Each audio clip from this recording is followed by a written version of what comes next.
To me, there's no such thing as a black woman in Ghana. I'm a woman in Ghana. Living in the U.S., all of the seats are taken, all the big brands are there, and here you have an opportunity to create a seat at the table. It's significant to know where you belong and where you came from.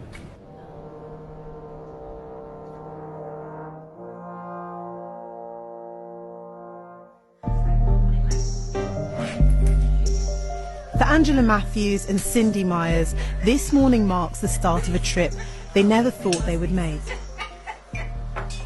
I think of our grandparents who wish they could have gone back, but we're doing it for them. The sisters are getting ready to travel to Ghana in West Africa for the first time.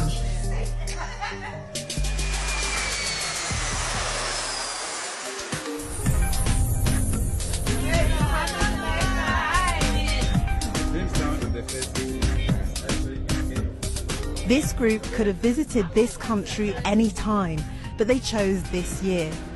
Ghana is encouraging more descendants of the slave trade to retrace their roots.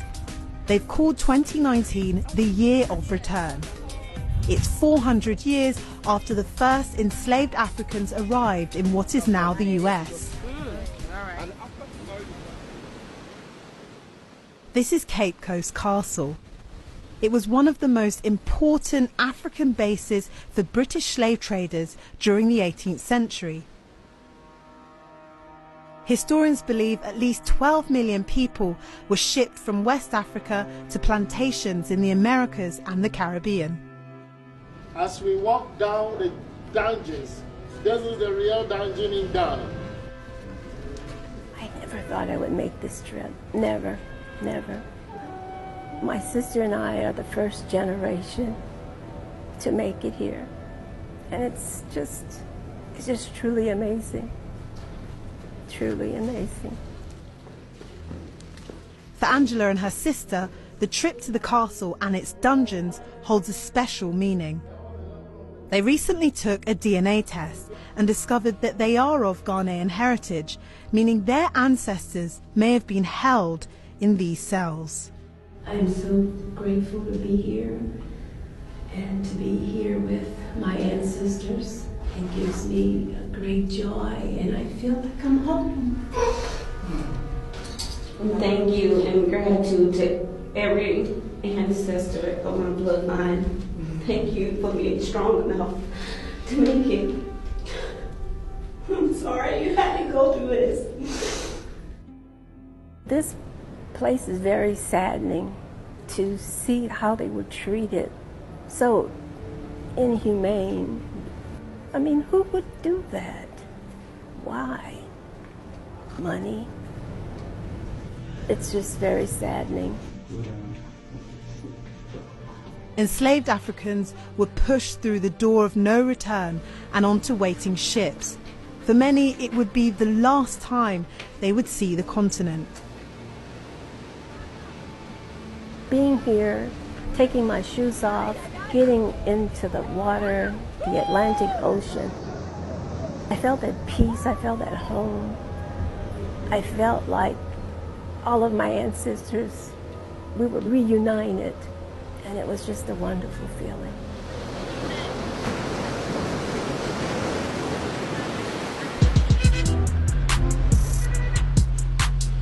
For some Black Americans, Ghana is more than a holiday destination. This is a very busy hustle and bustle. Right down the street is Oxford Street, the main street where people go out.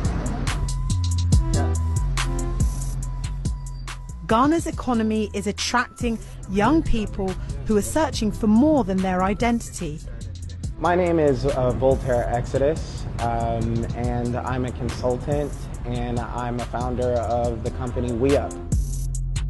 I've been here 5 weeks, and when I hit the ground, I really tried to build my network as much as possible, going out to different spaces and events. You are new in Ghana, you're not really familiar with the African print, so I'm trying to combine things that you can wear and then wear in Ghana and wear it out there. But why would someone who has never even visited Ghana before choose to move there? For me, being in business, it's an opportunity to be a part of creating a city and a country that's emerging. So living in the US, all of the seats are taken, all the big brands are there, and where here, the cement is wet, and you have an opportunity to create a seat at the table. Everybody is born with a gift. The question is, how much do you water that seed of potential?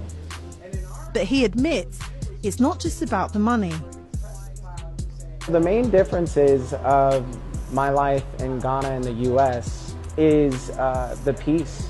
Ghana is a very peaceful place. This is where you get comments from your friends like, be safe, right? And they actually live in Chicago, Illinois. There's a lot of violence in the city of Chicago. And so the irony is someone in Chicago is asking me to be safe in a place that's peaceful, but that's partly tied to the imagery that they're fed every day.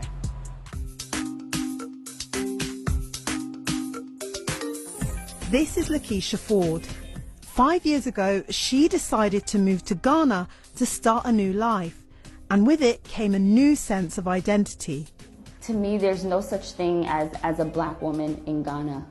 I'm a woman in Ghana. We are all black. I don't see color here because I'm a part of the majority, and I think that's a privilege and a luxury. She was born and brought up in the US, and her move to Ghana was about starting her own business. But it became more than that. This place, as in the African continent, specifically Ghana, has restoration for people of color and the diaspora. You know, I want to show people that this is not just an alternative, but a real option to live your life and be successful. Yeah, this is the turn.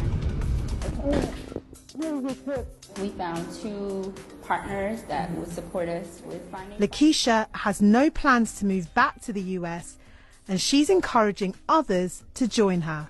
Any black person that is in the diaspora, a trip needs to be made to the African continent. There's almost this like undefined closure that happens. You didn't even know you needed this. You don't even know you need closure in a certain light, but coming here, you get it, and there's almost an alignment that happens.